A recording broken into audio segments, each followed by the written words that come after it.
guys, Ollie from Slime Newcastle here, back with another board review. Today we're looking at the Xero Gravity, specifically focusing on the constructions and how they affect the board. And of course you can apply these to any boards in the JS range. The three types of construction we're going to be looking at are the Carbotune, the HyFi 2.0 and the PU. Personally, I've ridden these in 1 to 3 foot waves, everything from little rip bowls to shoreys to beaches to everything.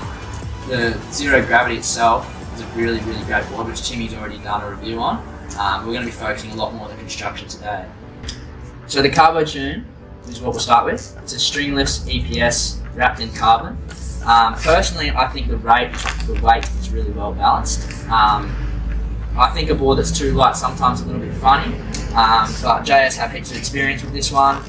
Been working with carbon for about 6 years, experimenting, and I think this one's really worked well. Like all round, if I had to sum up this board in one word, I'd say responsive. There was a couple of flat sections that I had to run through, and it really allowed me to get through them. And it had heaps of pop out of the lip when I was going for some airs and that sort of thing. And it held really well through snaps and finners. One thing I really noticed about the Carbotune is the fact that when I surf a lot of PU and other type of surfboards, you have this load off the bottom that it's almost like a build-up kind of load. Whereas in the Carbotune, with the flexion of it, the minimal flexion of it, as you go off the bottom, it just really wants that's where that responsiveness comes. It really just wants to get straight up there, and that was a real key feature, and especially those smaller waves. Going from at the bottom, going, oh, I need to get up to that section, and it just allowed me to go boom, straight up and over, and held its speed throughout the entire thing. Coming around and talking about the durability of them, I found that they were super durable. I was like stomping on them and like pumping on them and pushing as hard as I could, and all I really got was a couple little depressions, and I didn't see any cracks or things or anything. So I think you get your bang for your buck in relation to the strength of the board and the longevity of it. So next up, we've got the HyFi 2.0 construction.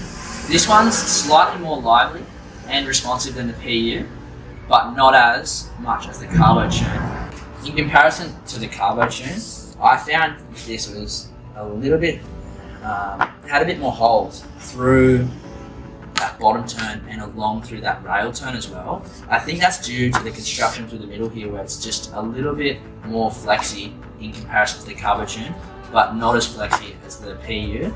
And I found that really helpful in those smaller ways when you have that bit more power and you can and you really want to hold rail. I found this was that midway board between that Carbotune and the PU. Finally, we're moving on to the Xero Gravity and the PU construction. In comparison to the Xero Gravity in the Carbotune and the HyFi 2.0 construction, it's a little bit less lively and a little bit less responsive. But I think for the performance-y or more performance-y surfers, this is going to be a great board for you. Just allows you to push that a little bit harder. But if you're more of an intermediate to beginner surfer, I would highly recommend looking for your summer grovelly performance board, being either the Carbotune or the HyFi 2.0, just because it's going to make surfing that little bit more easy and fun and accessible to catching more waves. That's the point of surfing, hey. Thanks guys for tuning in to another Science board review. We'll catch you in the next one. Once I figured out my feeding? What your feeding are. You feeded it good and then it went good.